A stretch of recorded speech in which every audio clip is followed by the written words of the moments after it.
सुप्रभात बच्चों। आज हम पढ़ेंगे कविता के बहाने कुंवर नारायण जी की रचना। सबसे पहले उनका जीवन परिचय देखते हैं। कुंवर नारायण आधुनिक हिंदी कविता के सशक्त हस्ताक्षर हैं। इनका जन्म 19 सितंबर सन 1927 को फैज़ाबाद उत्तर प्रदेश में हुआ था। इनकी प्रारंभिक शिक्षा घर पर ही हुई थी। विश्वविद्यालय स्तर की शिक्षा इन्होंने लखनऊ विश्वविद्यालय से पूरी की। इन्होंने अनेक देशों की यात्रा की है।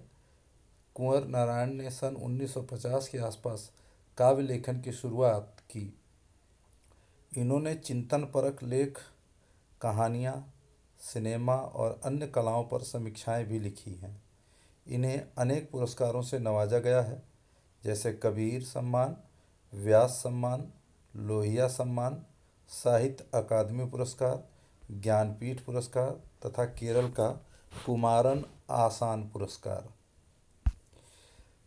रचना देखिए। कविता के बहाने कविता को पहले पढ़ा जाए थोड़ा, फिर इसके बारे में बात करेंगे। कविता एक उड़ान है चिड़िया के बहाने, कविता की उड़ान भला चिड़िया क्या जाने। बाहर भीतर इस घर उस घर, कविता के पंख लगा उड़ने के माने, चिड़िया क्या जाने। कविता एक खिलौना है फूलों के बहाने, कविता का खिलना भला फूल क्या जाने। बाहर भीतर इस घर उस घर, बिना मुरझाए महकने के माने, फूल क्या जाने। अगली पंक्तियां हैं। कविता एक खेल है बच्चों के बहाने, बाहर भीतर यह घर वह घर, सब घर एक कर देने के माने, बच्चे ही जाने। आइए कविता का भावार्थ देखते हैं कि कवि क्या कहना चाहता है इस कविता में। यह कविता एक यात्रा है जो चिड़िया, फूल से लेकर बच्चे तक की है। एक ओर प्रकृति है, दूसरी ओर भविष्य की ओर कदम बढ़ाता बच्चा।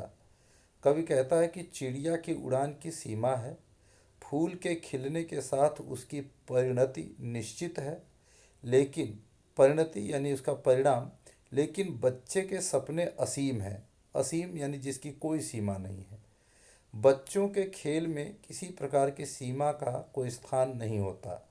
कविता भी शब्दों का खेल है और शब्दों के इस खेल में जड़, चेतन, अतीत, वर्तमान और भविष्य सभी उपकरण मात्र हैं। इसलिए जहाँ कहीं रचनात्मक ऊर्जा होगी, वहाँ सीमाओं के बंधन खुद ब खुद टूट जाते हैं। वह सीमा चाहे घर की हो, भाषा की हो या समय की ही क्यों न हो। आइए इसके प्रश्नोत्तर देखते हैं। पहला प्रश्न है, इस कविता के बहाने बताएं कि सब घर एक कर देने के माने क्या है। उत्तर देखिए। कविता के बहाने कविता में सब घर एक कर देने के मायने का अर्थ है सीमा का बंधन समाप्त हो जाना। बच्चे को आपने देखा होगा, चाहे पड़ोसी से झगड़ा हो, लड़ाई हो, किसी से क्या उसको कोई मतलब नहीं, उसको खेलना है और इस घर से उस घर में बिना भेदभाव के वो कहीं भी चला जाता है, चला आता है। इसीलिए कवि ने यहाँ पर कहा है कि वो किसी भी प्रकार की सीमा का ध्यान नहीं रखा जाता। इसी प्रकार कविता में स्थान की कोई सीमा नहीं है।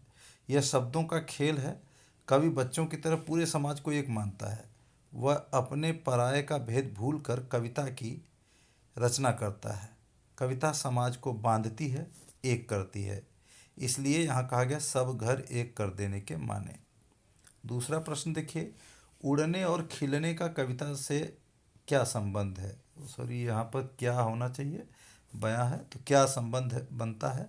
उत्तर देखिए। कविता का उड़ने व खिलने से सीधा संबंध है। चिड़िया एक स्थान से दूसरे स्थान तक उड़कर जाती है, परंतु कविता कल्पना के सहारे बहुत ऊंचे तक उड़ती है। यह काल की सीमा तक को लांघ जाती है। इसी तरह कविता फूल की तरह विकसित होती है। फूल अपनी सुंदरता व गंध से समाज को प्रसन्न रखता है। उसे इसी तरह कविता भी मानवीय भावों से विकसित होकर तरह तरह के रंग दिखाती है तथा उसकी खुशबू सनातन है, वह हर युग में मानव को आनंद देती है। अगला प्रश्न देखिए, तीसरा, कविता और बच्चे को समानांतर रखने के क्या कारण हो सकते हैं। समांतर यानी एक जैसे, बराबर। अथवा कविता को बच्चों के समान क्यों कहा गया है? तर्क सहित उत्तर दीजिए। उत्तर देखिए, कवि ने बच्चे और कविता को समानांतर रखा है। बच्चों में रचनात्मक ऊर्जा होती है, उनके खेलने की कोई निश्चित सीमा नहीं होती, उनके सपने असीम होते हैं। इसी तरह कविता भी रचनात्मक तत्वों से युक्त होती है, उसका क्षेत्र भी विस्तृत होता है, उनकी कल्पना शक्ति अद्भुत होती है। अगला प्रश्न है, कविता के संदर्भ में बिना मुरझाए महकने के माने क्या होते हैं? कवि का मानना है कि कविता कभी मुरझाती नहीं है, यह अनंत होती है तथा युग युगांतर तक मानव समाज को प्रभावित करती रहती है। अपनी जीवंतता की वजह से इसकी महक बरकरार रहती है। कविता के माध्यम से जीवन मूल्य पीढ़ी दर पीढ़ी चलते रहते हैं।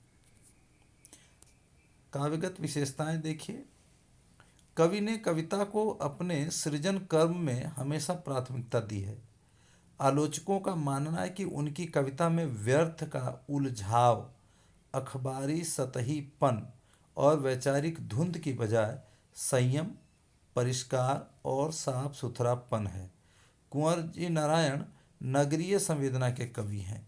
इनके यहाँ विवरण बहुत कम है, परंतु वैयक्तिक तथा सामाजिक ऊहापोह का तनाव पूरी व्यंजकता में सामने आता है। इनकी तटस्थ वीतराग दृष्टि नोच खसोट, हिंसा प्रतिहिंसा से सहमे हुए एक संवेदनशील मन के आलोड़नों, यानी मन इधर से उधर डोलता है, इसीलिए आलोड़नों के रूप में पढ़ी जा सकती है। तो इस प्रकार यह कविता समाप्त होती है। एक बार फिर से आप सभी को धन्यवाद। घर में रहें, सुरक्षित रहें। धन्यवाद।